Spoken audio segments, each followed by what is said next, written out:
Okay, I'm trying to document the issue I have with this Caddx DJI camera.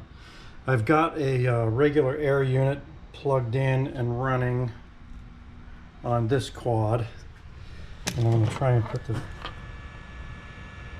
goggles working here. So you can see I'm moving the camera around, and I've got a video signal in there. Okay. Now I'm going to change up to the Caddx one. There's the camera right here. And the quad's powered up.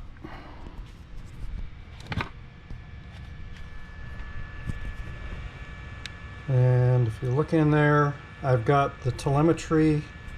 Let me just make sure it's getting it right now. Yep.